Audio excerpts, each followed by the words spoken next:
நிறைய பேர் கேள்வி கேட்குறாங்க ஏன் பண்ணுறீங்க இல்லை எதுக்கு பண்ணுறீங்க. எல்லா படங்களுக்கும் ஒரு விமர்சனம் இருக்குது. நீங்கள் எந்த படத்துக்கு ஒரு விமர்சனம் இல்லாமல் இருக்குங்கிறது முந்திரி திராட்சை முழுசா இருக்கு. ஆச்சி பாயாசம் மிக்ஸ், ஒன்று வாங்கினால் ஒன்று இலவசம். நிலையான தன்மையுடன் 75 ஆண்டுகளுக்கு மேலாக மக்கள் சேவையில் உங்கள் ஸ்ரீ விசாலம் சிட்ஃபண்ட் லிமிடெட். அதான் மிஸ்டர் கோல்ட், தரத்திலையும் அளவுலையும் நோ காம்ப்ரமைஸ். மிஸ்டர் கோல்ட் 100% கடல் எண்ணெய். உங்களோட ப்ராஜெக்ட் ஐயா அந்த படம் ஒரு சார்பில் இருக்காங்களோ அப்படின்ற நிறைய சாயங்கள் பூசப்படும், இது விமர்சனங்கள் வரப்படும். நிறைய பேர் கேள்வி கேட்குறாங்க ஏன் பண்ணுறீங்க இல்லை எதுக்கு பண்ணுறீங்க அப்படிங்கிற ஒரு இடம் இருக்குல்ல. எல்லா படங்களுக்கும் ஒரு விமர்சனம் இருக்குது. நீங்கள் எந்த படத்துக்கு ஒரு விமர்சனம் இல்லாமல் இருக்குங்கிறது எனக்கு ஃபஸ்ட்டு பயோபிக் எடுக்க போகிறாங்கன்னு எனக்கு தெரியாது. எனக்கு சேரன் சாரோட I have very strong association with Cheran sir. ஏன்னா நான் சினிமாவுக்கு வாய்ப்பு தேடி கதவை தட்டின ஆஃபீஸ் கதவும் ஒன்று. என்ன சார் படம் அப்படின்னு கேட்டேன். ஒரு நல்ல படம் தான் அப்படின்னு சொல்லி சொன்னார். ஓகே சொல்லி எல்லாம் முடிஞ்சதுக்கப்புறம் தான் எனக்கு தெரியும் அது ராமதாஸ் சாரோட பயோபிக்னு எனக்கு தெரியும். நாங்கள் உங்களை தியேட்டரில் பார்க்கலாம், ரியாலிட்டி ஷோஸ் பண்ணிட்டு இருக்கீங்க, இல்லை இப்படி மாறி மாறி பண்ணும்போது சினிமா வாய்ப்பு வரதுல சிக்கல்கள் ஏற்படும் யோசிச்சிருக்கீங்களா? It's a 2-way medium. இது இல்லாமல் அது இல்லை, அது இல்லாமல் இது இல்லை. படத்தை சர்வைவல் பண்ணுறதுக்கே இந்த மீடியம் தேவைப்படுது. அப்போது கமல் சார் சொன்ன மாதிரி தான், எந்த மீடியம் வந்தாலும் அது நம்ம இருக்கணும். டிவி சீரியல் நடித்தா வெள்ளித்திரையில் கூப்பிட மாட்டாங்க, அந்த மாதிரிலாம் ஒரு மைண்ட் பிளாக்ஸ் இருக்குது. இப்போ தேட்டருக்கு வர படம் அந்த 2 வாரமோ 3 வாரமோ அது வரைக்கும் தான் அந்த தேட்டரில் அந்த படம் ஓடுது, அந்த பாட்டு ஓடுது, எல்லாம் நீங்கள் பார்க்குறீங்க. அதுக்கப்புறம் நீங்கள் பார்க்கக்கூடிய வாய்ப்பு எல்லாமே டிவிலையும் உங்கள் கையில் இருக்க ஃபோன்லையும் தான் நீங்கள் பார்க்குறீங்க. கோபங்கிறது டிசீஸுங்க. எனக்கும் கோபம் வந்துருக்கு. ஷார்ட் டெம்பராக நம்ம ஒரு காலத்தில் இருந்திருக்கோம். 100 நாள் பிக் பாஸ்லேருந்து ஒரு இடத்துல வெளில வந்தோடனே சொன்னாங்க, நீங்கள் இவ்வளோ நேரம் பொறுமையாக இருந்தீங்க. நம்ம அவ்வளோ நேரம் பொறுமையாக இருக்க முடியுமா அப்படிங்கிற ஒரு ஆப்பர்ச்சுனிட்டியாக அந்த ஷோ தானே எனக்கு கொடுத்தது. கோவத்தை அமைதி. உங்களுடைய படம் ரெட்ட சுழி, பாரதி ராஜா சார், பாலச்சந்தர் சார், நீங்க ஒருத்தர் தான் அவங்க 2 பேர் பண்ண படத்துல. ஆமா, அவங்க 2 பேரும் நடிச்ச ஒரே ஆர்டிஸ்ட் தான். ஆடும் கூத்துக்கு அப்புறம் வந்த படம் ஆடும் கூத்து ஃபர்ஸ்ட் சில்வர் ஸ்கிரீனுக்கு வரல. இதுதான் ஃபர்ஸ்ட் ஆக்சுவலாக என்னோட சில்வர் ஸ்கிரீன் படமா வெளில வந்தது. அது அவங்க 2 பேரோட ஸ்கிரீன்ல இருந்தது. அவரு கூட பேசின தருணம், பாலச்சந்தர் சாரோட, ரஜினி சார், கமல் சாரை உருவாக்கின ஒரு எத்தனையோ ஆர்டிஸ்ட் அவர் உருவாக்கினாரு. வாய்ப்பு கிடைச்சதுங்கிறது உண்மையிலே.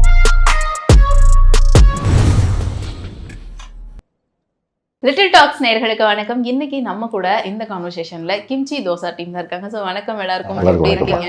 நல்லா இருக்கும். பொதுவாக இப்போ நடிக்கிறவங்க அப்படின்னா, ஹீரோவா பண்ணிட்டு இருக்காங்க அப்படின்னா அவங்க அந்த ஒரு பிளாட்ஃபார்ம் மட்டும்தான் இருப்பாங்க. நாங்கள் உங்களை தியேட்டரில் பார்க்கலாம், படங்களில் பார்க்கலாம், இல்லைன்னா டெலிவிஷனில் பார்க்குறோம், ரியாலிட்டி ஷோஸ் பண்ணிட்டு இருக்கீங்க, இப்படியே அந்த பக்கம் ஆல்பம் சாங் அப்படின்னு ஒரு வேறு பரிமாணங்கள் இருக்கீங்க இல்லையா? அது என்னைக்காவது நீங்கள் யோசிச்சிருக்கீங்களா? நமக்கு ஒரு பிளாட்ஃபார்ம் போனால் தான் ஒரு பொசிஷனை நம்ம இருக்க முடியும், இல்லை இப்படி மாறி மாறி பண்ணும்போது சினிமா வாய்ப்பு வரதுல சிக்கல்கள் ஏற்படும்னு யோசிச்சிருக்கீங்களா? இல்லை, இந்த தாட் ப்ராசஸ் ஏர்லியர் ஸ்டேஜில் எனக்கு இருந்துச்சு.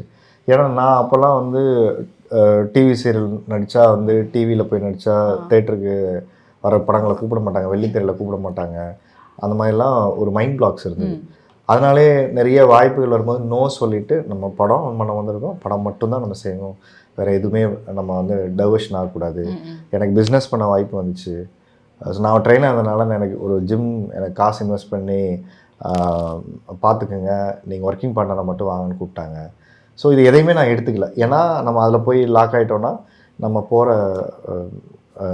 இலக்கில் நமக்கு ஏதாவது பிரச்சனை வந்துடும், நமக்கு டைவர்ட் ஆக வேண்டாம் நம்ம அப்படின்னு நினச்சேன். நமக்கு ஒரு இலக்கு இருக்குது, அதை அடையிற வரைக்கும் ஒன்று அதில் இருப்போம் அப்படிங்கிற மாதிரி ஒன்று இருந்துச்சு. பட் ஒரு ஸ்டேஜஸ்க்கு அப்புறம் இப்போ என்ன இந்த ரெவல்யூஷன், இப்போ இந்த ஒரு 10-20 வருஷத்தில் என்ன நிறைய சேஞ்சஸ் வந்திருக்கு அப்படின்னா, நீங்கள் சொன்ன எல்லா மீடியம்லையும் எல்லாத்தையும் பார்க்குறாங்க. நீங்கள் சினிமாவுக்கு தேட்டருக்கு வர படம் அந்த 2 வாரமோ 3 வாரமோ, இல்லை நீங்கள் எக்ஸ்ட்ரீமாக வச்சுக்கிட்டிங்கன்னா ஒரு 50 நாள் போஸ்ட் ஓட்டுறோம். இப்போல்லாம் 100 நாளுங்கிறது ரேர் ஆகிடுச்சு. 2 வாரம் இருக்குது, இல்லை 3 வாரம் இருக்குது, அது வரைக்கும் தான் அந்த தேட்டரில் அந்த படம் ஓடுது, அந்த பாட்டு ஓடுது, எல்லாம் நீங்கள் பார்க்குறீங்க. அதுக்கப்புறம் நீங்கள் பார்க்கக்கூடிய வாய்ப்பு எல்லாமே டிவிலையும் உங்கள் கையில் இருக்க ஃபோன்லையும் தான் நீங்கள் பார்க்குறீங்க. It comes to a network. So songs, movies எல்லாமே இன்றைக்கி ப்ரொமோஷன் மீடியமாகவே எப்படி இருக்குன்னா, நான் தேட்டருக்கு உங்களை கூப்பிட்றதுக்கே இந்த மீடியத்துலேருந்து தான் உங்களை தேட்டருக்கே நான் பார்க்க கூப்பிட்றேன். இதில் தான் நான் அப்ரோச்சே பண்ணுறேன். அப்போது உங்களுக்கு நான் இன்விடேஷன் கொடுக்குறதே இங்கே தான். பத்திரிகை கொடுத்துட்டு கல்யாணத்துக்கு அங்கே வாங்கன்னு தேட்டருக்கு கூப்பிட்றேன். ஸோ அப்போது இது என்னென்னா இட்ஸ் அ 2-way மீடியம். இது இல்லாமல் அது இல்லை, அது இல்லாமல் இது இல்லை. ஸோ படத்தை சர்வைவல் பண்ணுறதுக்கே இந்த மீடியம் தேவைப்படுது. அப்போது கமல் சார் சொன்ன மாதிரி தான், எந்த மீடியம் வந்தாலும் அதில் நம்ம இருக்கணும். அடுத்த தலைமுறைக்கு ஏதோ ஒரு புது டெக்னாலஜி வருதா நம்ம இருக்கணும்னு சொன்ன விஷயம் இருக்குல்ல. ஸோ அவருடைய பார்த்து ஆல்ரெடி நமக்கு முன்னாடியே அவர் யோசித்து எல்லாமே பண்ணிட்டாரு. ஸோ நாம ஏன் அதை செய்யக்கூடாதுங்கிறது ஒரு விஷயம் தான். ஏன்னா ஏதோ ஒரு வகையில் நம்ம சினிமாவுக்கு பிடிச்ச வேலையை தானே செய்ய வந்திருக்கோம். சினிமாவுக்கு வரணும், இந்த மூஞ்சியை பார்க்கணும் தானே, மக்கள் பார்க்கணும், நம்மளை செலிப்ரேட் பண்ணணும், நம்ம திறமையை வெளிக்காட்டணும் தானே வந்தோம். அதே சின்ன கேமரா அது பெரிய கேமரான்னு நம்ம ஏன் பார்க்கணும்? செய்கிற வேலையை நேர்த்தியாக செய்கிறோமா, அது சரியாக இருக்குமா அப்படிங்கிறதா இருக்கும். இல்லைன்னா இன்றைக்கி இந்த கேமராவில் நம்ம இன்டர்வியூ கொடுத்துட்ருக்கோம், ஆனால் இந்த கேமரா கூட எல்லாம் ஃபோன் கேமராவில் பண்ணி எத்தனை பேர் பெரிய செலிப்ரிட்டி ஆகிட்டு இருக்காங்க, இன்றைக்கி எவ்வளோ பேர் சம்பாரிச்சிட்ருக்காங்க.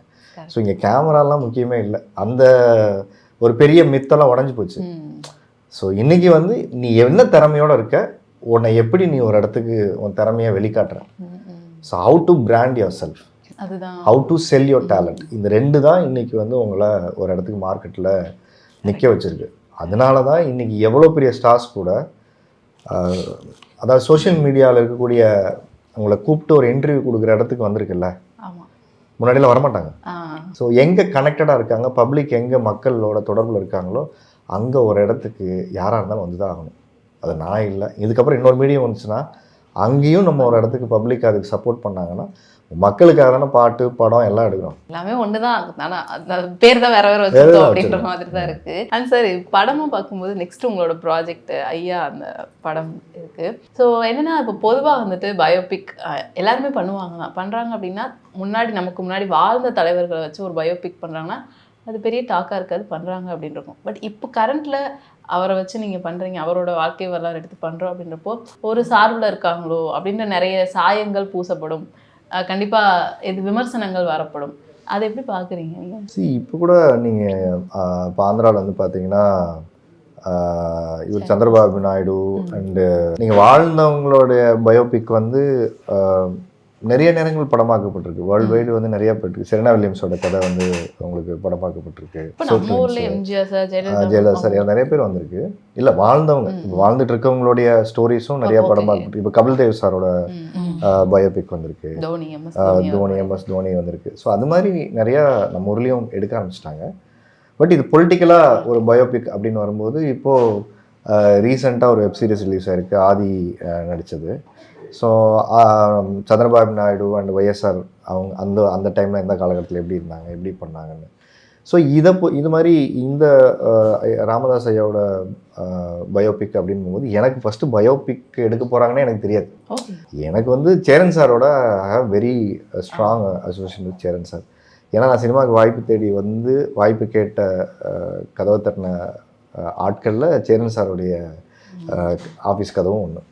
ஸோ அப்போ இருந்து we have very strong relationship. ஏன்னா அவர் ஹீரோவை நடிக்கும் போது அவருக்கு நான் வந்து ஃபிட்னஸ் ட்ரைனராக அவருக்கு ட்ரைன் பண்ணேன். ஆட்டோகிராஃபில் வந்து அந்த என்டையராக ஸ்டேஜிங் ஃபுல்லாக கூடவே இருந்து அந்த பாடி சேஞ்சஸ் எல்லாமே ஒர்க் பண்ணோம். அதுக்கப்புறம் தாமாயத்தை வந்து ஒர்க் பண்ணோம். ஸோ சினிமாவுக்குள்ள நான் அப்படி தான் ஃபஸ்ட்டு என்ட்ரி எனக்கு. நான் சினிமா வாய்ப்பு தேடி போகும்போது என்ன ஒரு ஃபிட்னஸ் ட்ரைனராக எனக்கு ஒரு பாடி ஸ்கல்ப்டராக எனக்கு ஒரு ஆப்பர்ச்சுனிட்டி கொடுத்து என்டையராக கதை சொல்லிடுவாங்க. அதுக்கு தகுந்த மாதிரி ஆர்டிஸ்ட்டை உடம்பை மாற்றி பண்ணுறது தான் என்னுடைய வேலை. ஸோ அப்படி அது மிருகம், அப்புறம் ஜீவா சாருக்கு கட்டுரை தமிழ், இந்த மாதிரி நிறைய படங்களுக்கு நம்ம ஒர்க் பண்ணிவிட்டு அவரோட ஸ்ட்ராங் அசோசியேஷன் இருக்குது. எனக்கு சினிமாவுக்கு ஃபஸ்ட்டு வாய்ப்பு வந்து பார்த்திங்கன்னா கட்டுரை தமிழ்னு ஒரு படம். அந்த ஆப்பர்ச்சுனிட்டியும் எனக்கு சேரன் சார் மூலிமா தான் கிடச்சிது. நான் அப்போ தேட்டர் ஒர்க் பண்ணிகிட்டு இருந்தேன். அவர் 4-5 வருஷம் தேட்டர் நடிச்சிட்டு இருந்தேன். இந்த மாதிரி ஒரு படம் எடுக்கிறாங்க, நீ போய் பாருன்னு சொல்லி அப்படி தான் அந்த படம் எனக்கு வாய்ப்பு கிடச்சிது. ஸோ அதுக்கப்புறம் அவரோட ஒர்க் பண்ணுற ஆப்பர்ச்சுனிட்டி எனக்கு கிடைக்கல. அப்புறம் எனக்கு ஜேர்னி இப்போ வெப் சீரிஸ் வந்து சோனி லைவ் பண்ணும்போது நான் பிரகாஷ் ராஜ் சார் அண்டு பிரசன்னா கலை எல்லாம் சேர்ந்து அது ஒரு பண்ணோம். ஸோ அது வந்து எனக்கு என்னோடய ரியல் லைஃப் கேரக்டர் மாதிரி அது இருக்கும். ஆக்சுவலாக அந்த கேரக்டர் ஒரு சோஷியல் ஆக்டிவிட்டாக அதில் இருப்பான். ஸோ அவங்களோட ட்ரீம் ஒன்று இருக்குங்கிற மாதிரி அது ரொம்ப எனக்கு கனெக்டடாக இருந்தது. அதுக்கப்புறம் ஒரு படம் பண்ணோம். அது பண்ணும்போதே ஒன்று சொன்னார், நான் ஒரு ப்ராஜெக்ட் பேசிகிட்டு இருக்கேன், நான் சொல்கிறேன் அப்படின்னு சொல்லி சொன்னார். ஆனால் நிறைய டேட்ஸ் தேவைப்படும் அப்படின்னாரு. சார் நீங்கள் சொல்லுங்கள் சார் பண்ணிக்கலாம்னு சொல்லிட்டு, உங்களுக்கு இல்லாத சார் நீங்கள் உங்கள் படம் நடித்தா போதும் சார் ஃபைன் அப்படின்னு சொல்லிட்டு சரின்னு சொல்லிட்டேன். அப்புறம் திடீர்னு ஒன் ஃபைன் டே வந்து கூப்பிட்டுட்டு ஆஃபீஸ் கூப்பிட்டாரு, திருப்பி பேசிட்டு அந்த ப்ராஜெக்ட் எல்லாம் ஆன் ஆயிடுச்சு, அது இமீடியட்டாக நம்ம ஒரு அக்டோபர்லேருந்து போகிற மாதிரி இருக்கும், செப்டம்பர் இல்லை அக்டோபர்லேருந்து போகிற மாதிரி இருக்கும், எனக்கு ஒரு 5 மாதம் 6 மாதம் வேணும், ஃப்ரீயாக இருக்கீங்களா அப்படின்னு கேட்டார். ஓகே சார், இப்போ 2-3 கமிட்மெண்ட் போயிருக்கு, அதுக்குள்ளே நான் முடிச்சிடுவேன் நான் முடிச்சுட்டு பண்ணிக்கலாம் சார்ன்னு சொல்லிட்டு ஓகே சொல்லிட்டு வந்துட்டேன். அப்புறமா திருப்பும் பேச கூப்பிட்டுட்டு அதெல்லாம் பேசும்போது தான் என்ன சார் படம் அப்படின்னு கேட்டேன். ஓகே ஒரு நல்ல படம் தான் அப்படின்னு சொல்லி சொன்னார். சொல்லிட்டு இல்லை சார் என்னன்னு கேட்கும் 5 மாதம் 6 மாதம் டேட் கேட்குறீங்களா மொத்தமாக வேணும் இல்லைன்னா ஒரு பயோபிக் பண்ணுறோன்னு சொல்லிட்டு அப்போ தான் எனக்கு சொன்னார். ஓகே சொல்லி எல்லாம் முடிஞ்சதுக்கப்புறம் தான் எனக்கு தெரியும் அது ராமதாஸ் சாரோட பயோபிக்னே எனக்கு தெரியும். ஸோ அதனால் அவருக்கு ஒரு கன்விக்ஷன் இருக்குது அதை சொல்கிறதுல. ஸோ அதனால் நான் என்னை பொறுத்த வரைக்கும் நான் ஒரு ஆக்டர். என்னோடய ஆக்டிங் கெரியரில் ஒரு பயோபிக் பண்ணுறது அது ஒரு நல்ல டைரக்டராக கையில் அது அவர் இருக்குது அப்படிங்கிறபோது எனக்கு I was happy to work with Cheran sir. அதை நீங்கள் பார்த்துட்டு தான் சொல்லணும். ஏன்னா எல்லா படங்களுக்கும் ஒரு விமர்சனம் இருக்குது. நீங்கள் எந்த படத்துக்கு விமர்சனம் இல்லாமல் இருக்குங்கிறது இல்லை. எல்லா படத்துக்கும் ஒரு விமர்சனம் இருக்குது. டெஃபினட்டாக இந்த விமர்சனம் வந்து நல்லது கெட்டது நம்மளுமே புரிஞ்சுக்கிறதுக்கு ஒரு வாய்ப்பாக இருக்கும். கண்டிப்பாக சார். விமர்சனத்துலேருந்து தான் நீங்கள் ஒரு விஷயமே கற்றுக்க முடியும். ஏன்னா நல்லது கெட்டது. அதே நேரத்தில் பயோபிக் பண்ணும்போது நம்ம நிறையா புனைக்கதைகளை சொல்ல முடியாது, ஃபிக்ஷனாக சொல்ல முடியாது. நடந்த சம்பவங்களை நம்ம சொல்ல வேண்டிய ஒரு ரெஸ்ட்ரிக்ஷன் இருக்குது. ஸோ அதனால் இந்த படம் சேரன் சார் என்ன எடுக்க போகிறாரு என்னன்னு எதுவுமே நீங்கள் கதையை கேட்கல. ஆமாம் இல்லை, இது வந்து நான் blindly I trust Cheran sir. One surrender to டிரெக்டர்னு சொல்லுவாங்கல்ல, பண்ணுறாரு நான் போகிறேன். அது வந்து டாக்டர் ராமதாஸோட கேரக்டர் தான் நான் பண்ணுறேன். அது வந்து கிளியர் போஸ்ட். அது என்னன்னு எனக்கும் தெரியல. எங்கேஜா ஓல்டேஜா அதெல்லாமே உங்களுக்கு படம் வந்து எவ்வளோ ஃபிட்டாக இருந்துட்டு நீங்கள் எப்படி ஓல்டேஜ் எங்கேஜ் கேரக்டர் நான் சொல்கிறேன் அப்படியே தான் இருக்கும் அப்படின்னு. உங்கள் இன்ஸ்டாகிராம் நான் பார்க்கும்போது ஒரு விஷயம் நான் பார்த்தேன். உங்களோட ஃபேன் ஒருத்தர் வந்து கமெண்ட் பண்ணியிருந்தாரு. நீங்கள் வந்து நெடுஞ்சாலை படம்லாம் பண்ணீங்க. அதுக்கப்புறம் அந்த படத்தை கொஞ்சம் பட்டிட்டிங்கிறீங்களாம் பார்த்து புஷ்பா படம் எடுத்தாங்க. அது பயங்கர ஹிட் ஆச்சு. நீங்கள் என்ன படமே பண்ணாமல் இருக்கீங்க, கம்பேக் கொடுங்க அப்படின்ற மாதிரி ஒரு கமெண்ட் இருந்துச்சு. அது நீங்கள் எடுத்து போட்டு நீங்கள் ஒரு கேப்ஷனும் போட்டிருந்தீங்க. வாய்ப்பை தேடி ஓடுற காலம் இருக்குது, நம்மளை தேடி ஒரு நாள் வாய்ப்பு வர காலம் கண்டிப்பாக வரும் அப்படின்னு. வந்துருச்சா? அது நான் பொதுவான விஷயம் அதை பண்ணிட்டு இருக்கிறேன் நிறையா. 2 விஷயம் என்னன்னா, நமக்கு படம் பண்ணுங்கிற அர்ஜில் நம்ம சினிமாவுக்கு வந்தோம். நான் சினிமாவுக்கு வரும்போது நான் படம் பண்ணிடுவேன் ஒரு படம் வாய்ப்பு கிடைக்காம பண்ணிடுவோன்ட்டு பண்ணதுக்கப்புறமா இப்போ நான் பாருங்க, நான் ஒரு படம் பண்ண போகிறேன்னு சொல்கிறேன், பயோபிக் பண்ண போகிறேன்னு சொல்கிறேன். நிறைய பேர் கேள்வி கேட்குறாங்க வந்து ஏன் பண்ணுறீங்க, இல்லை எதுக்கு பண்ணுறீங்க, அந்த கேள்வி உங்களுக்கு வந்து அப்படிங்கிற ஒரு இடம் இருக்குல்ல. ஸோ இதை தான் சொன்னேன். இப்போ நம்ம படம் பண்ணும்போது சர்வைவலுக்காக படம் பண்ணுறோமா, இல்லை நமக்கு பிடிச்ச படம் பண்ணுறோமான்னு இருக்குது. நம்ம காசுக்காக படம் பண்ணுறோமா, இல்லை நமக்கு பிடிச்ச ஒரு படம் பண்ணுறோமான்னு ஒன்று இருக்குல்ல. அப்போ இந்த மாதிரி கண்டினியூவாக எனக்கு படம் பண்ணணும்னு எனக்கு ஆசை. வருஷம் நம்மளும் அடுத்தடுத்து படம் பண்ணணும்னு ஆசை. பட் நல்ல கதைகளை பண்ணணுங்கிறது எனக்கு ஒரு பெரிய ஒரு கோலாக ஒன்று இருக்குது. படம் பண்ணால் ஒரு நல்ல படமாக நல்ல கதையில் இருக்கணும், நல்ல படமாக பண்ணணுங்கிற இருக்குது. அதுக்காக கொஞ்சம் டைம் ஆச்சு. அப்புறம் நிறைய ப்ரொடக்ஷன் இஷ்யூஸ் வந்து ரீசெண்ட் டைமில் இருக்குது. ஒரு புது ப்ரொடியூசர்ஸ் வரும்போது அவங்க படத்தை எடுத்துடுறாங்க, ரிலீஸ் பண்ணுறது நிறைய சிரமங்கள் இருக்குது. ஸோ அந்த மாதிரி ஒரு 2 ப்ராஜெக்ட்ஸ் வந்து அப்படி படம் முடிஞ்சு ரெடியாகி நிற்கிது. ஸோ அவங்களோட பர்சனல் இஷ்யூஸில் நிற்கிது. பட் இப்போ அதெல்லாம் ஒரு இடத்துக்கு தாண்டி இப்போ 4 படம் ரெடியாக இருக்குது. ஸோ இனிமேல் இந்த கேள்விக்கு வேலை இருக்காதுன்னு நினைக்கிறேன். என்ன பயங்கர ரெஸ்பான்சிபிலிட்டி இருக்க ஒருத்தர் நீங்கள் இந்த சொசைட்டி மேலே அப்படின்றப்போ என்ன விஷயங்கள்லாம் பார்க்கும்போது உங்களுக்கு அதிகபட்ச கோவம் வரும்? எனக்கு அவ்வளோ கோவம் வருது, ஆனால் என்னால் வெளிக்காட்ட கூட முடியல அப்படின்ற மாதிரி சொல்ல மாட்டேன்னு நினைக்கிறேன். இல்லை, எல்லாருமே கோவம் வரும். எங்க ஹோஸ்ட் கோவப்பட மாட்டாங்க. சொல்லுங்க சார், உங்களுக்கு என்ன விஷயங்கள்லாம் பார்க்கும்போது கோவம் வருது? உண்மையாகவே ரொம்ப பொறுமையானவங்க தான் மோர் அக்ரெசிவ் ஆங்கிரி இருக்கக்கூடியவங்க. இது நீங்கள் நிறைய பேர் தெரிஞ்சுக்க வேண்டியது. ஏன்னா அவங்க கோபம் ஒரு இடத்துல வந்து பலமாக இருக்காதுன்னு தெரிஞ்சதுக்கப்புறம் தான் அவங்க அதை வந்து அமைதியின் ஆயுதமாக மாற்றிக்கிறாங்க. இவ்வளோதான், ரொம்ப சிம்பிள். கோபங்கிறது டிசீஸுங்க. எனக்கும் கோவம் வந்துருக்கு. ஷார்ட் டெம்பராக நம்ம ஒரு காலத்தில் இருந்திருக்கோம். இப்போது நிறைய இடங்களில் வீட்டில் எனக்கு கோவம் வரும், சின்ன இடங்களில் வராங்க. அதெல்லாம் வரலைன்னு சொன்னால் பொய். கோபம் இல்லாத மனுஷனே கிடையாது. கோபங்கிறது ஒரு வகையான உணர்வு. எப்படி சிரிக்கிறது ஒரு உணர்வு, எப்படி வந்து நமக்கு ஒரு இடத்துல ஆதங்கம், ஆசை, காதல், இது எல்லாமே ஒரு வகையான உணர்வு. ஆனால் அளவுக்கு மீறினால் ஒரு இடத்துல அமிர்தமும் நஞ்சுன்னு சொல்லுவாங்கள்ல, அது மாதிரி கோபத்தை எவ்வளோ அளவாக பயன்படுத்துகிறோங்கிறது ரொம்ப முக்கியம். கோபங்கிறது நிறைய பேர் நிறைய இடங்களில் கோபப்படுற மாதிரி நடிச்சுக்கிறது நமக்கு நல்லது. It will help for your health. 100 நாள் பிக் பாஸ்லேருந்து ஒரு இடத்துல சூப்பர் சார், கரெக்ட். பிக் பாஸ்ல இருந்து அங்க ஏற்பட்ட பிராக்டிஸ்னால கோவத்தை அமைதியோ அமைதி பிக் பாஸ்ல நீங்க கத்துக்கிட்டதாவே சொல்லலாமா? இப்படி அமைதியா இருக்குது அந்த வீட்டுல இல்ல எனக்குள்ள இவ்வளவு அமைதியும் இவ்வளவு பொறுமையா இருப்பேங்கிறத நான் அங்க போய் தான் எனக்கே தெரிஞ்சுக்கிட்டேன். ஓகே சரி, நம்ம ஒரு கம்போஸ் எல்லாருக்கும் ஒரு சுச்சுவேஷன் இருக்குல்ல, எந்த நேரத்துல நீங்க எதை எதிர்கொள்ள தயாரா இருக்கீங்கன்னு வரும்போது அப்படி ஒரு சூழல் வந்தால் தானே இருக்கும் இல்லைங்களா? எனக்கு ஆல்பம் பண்ணவே இல்லை, இவங்க ஸ்டெப்பில் ஆடுவேனான்னு எனக்கு தெரியல. ஸோ போட்டதை எதையோ இப்படி தோசையை சுட்டுட்டு வந்துட்டோம்ல, அந்த மாதிரி அந்த அனுபவம் ஒன்று புதுசு தானே. அது மாதிரி இந்த 100 நாள் அனுபவங்கிறது இருக்குல்ல, எனக்குள்ள எல்லாரும் வெளில வந்தோடனே சொன்னாங்க நீங்கள் இவ்வளோ நேரம் பொறுமையாக இருந்தீங்க, ஓ நம்ம அவ்வளோ நேரம் பொறுமையாக இருக்க முடியுமா அப்படிங்கிற ஒரு ஆப்பர்ச்சுனிட்டியாக அந்த ஷோ தானே எனக்கு கொடுத்தது. நம்மளால் அவ்வளோ கன்சிஸ்டன்சியாக இருக்கிற சூழலை கையாண்டு ஒரு இடத்துல பொறுமையாக இருக்க முடியாதுங்கிற கேள்வி வைக்கும்போது நம்மளால் முடியுமா முடியாதுன்னு கேட்டால் ட்ரை தான் பண்ண முடியும்னு சொல்லுவோம். பட் இஃப் இட் இஸ் பாசிபிள்னா முயற்சி பண்ணால் ஒரு இடத்துல முடியுங்கிறது ஒன்று இருந்ததுன்னா. பட் அது பிலீஃப் சிஸ்டம், அது நான் எதை நம்புறேங்கிறத பொறுத்து தான் உங்கள் கோபம் இருக்குது. எனக்கு இதை நான் கோவப்பட்டு தான் சாதிக்கணும்னு ஒருத்தர் நினச்சிட்டாங்கன்னா அதை நீங்கள் ஒரு இடத்துல நீங்கள் உங்களை காமாக வச்சுக்க முடியாது.